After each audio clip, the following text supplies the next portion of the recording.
10.13 जो मैंने आप लोगों के लिए बना के रखा है, x Y and x dash Y dash are to parallel tangents to a circle with centre O. X Y and x dash Y dash are parallel to each other. तो गिवन में हम सबसे पहले ये तो लिख ही लेते हैं कि X Y is parallel to X dash and Y dash.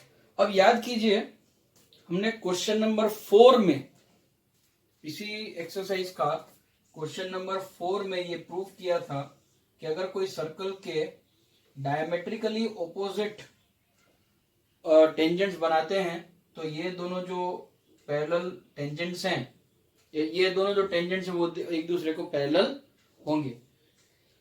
सो ये जो दो पैरेलल टेंजेंट्स हैं, क्योंकि पैरेलल दिए हुए हैं, तो इसका अगर हम इनवर्स माने तो हम बोल सकते हैं कि PQ is diameter. Therefore PQ is diameter of the circle.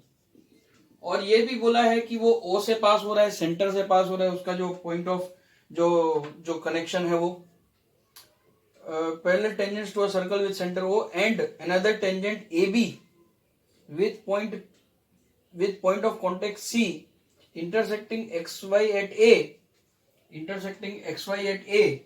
and x dash y dash at B. Sorry, x dash y dash at B, और यहाँ पे ये है C point contact. Prove that angle AOB is 90 degree. तो सबसे पहले तो आपको AOB को कनेक्ट करना पड़ेगा, A और OB. अब हमारे पास क्या है? कुछ भी नहीं है. We have nothing. We have only one thing with us. Only one thing, that is PQ is the diameter. और कुछ भी नहीं है. चलो PQ डायमीटर है तो ये 90, तो ये भी 90 हो जाएगा. थियरम 10.1. सो हम ये भी लिख सकते हैं कि angle P is equal to angle Q is equal to 90 degree. इससे ज्यादा तो हमारे पास कुछ नहीं है. लेकिन दो और पॉइंट हैं जिसमें हम 10.2 की हेल्प ले सकते हैं, और ये है पॉइंट A और पॉइंट B. पॉइंट A जो देखिए, इट इज वेरी सिंपल. मैंने आप लोगों को पहले भी मेरे बहुत सारे वीडियोस में मैंने आप लोगों को बोला है कि जो क्वेश्चन दिया हुआ है वो अपने आप पे एक हिंट है. ये A और B क्यों दिए हैं, उस A और B का हेल्प लेना पड़ेगा आपको. सो पॉइंट A एक एक्सटर्नल पॉइंट है, पॉइंट B एक एक्सटर्नल पॉइंट है, और हमें पता है कि AP और AC इक्वल हो जाएंगे. लेकिन हमें इस क्वेश्चन में AP और AC की लेंथ से कुछ नहीं करना है, क्योंकि हमें एंगल फाइंड करना है. साइड की लेंथ से कोई मतलब नहीं है हमें. इसीलिए एक और चीज हम कर सकते हैं कि हम OC को ज्वाइन कर सकते हैं. तो सबसे पहले हम यहां पे लिखेंगे कंस्ट्रक्शन में लिखेंगे ज्वाइन OC. अब OC को ज्वाइन करने से क्या होगा, जो हम थियरम 10.2 में प्रूव किए थे एक्सटर्नल पॉइंट से. मैं फिर से आप लोगों को एक रफ डायग्राम बना के बता देता हूं हमने क्या प्रूव किया था. उसमें बार बार बता रहा हूं मैं हर सम में. क्वेश्चन नंबर 8 में भी मैंने बताया था.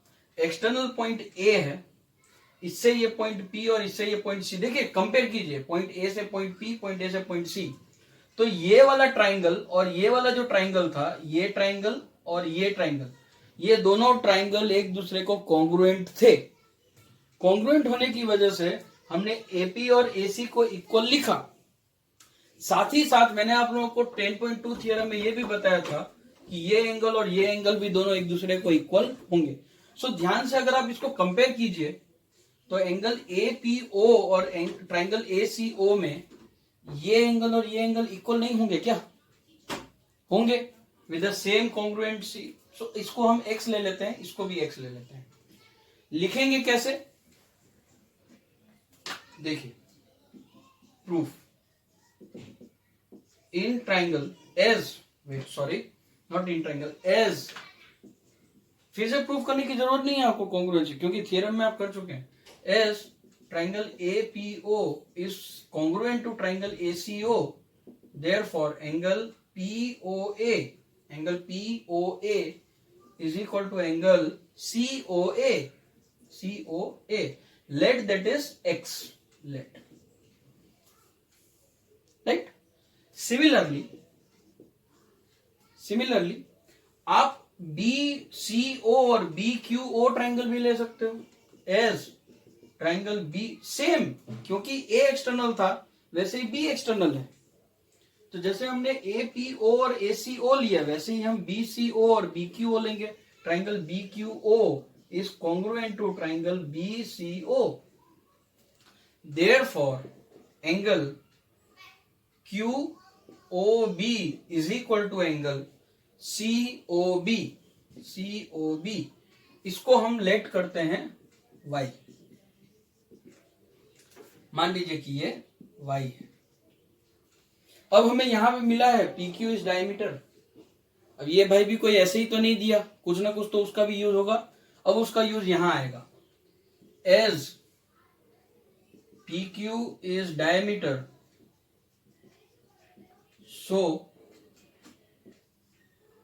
it is a straight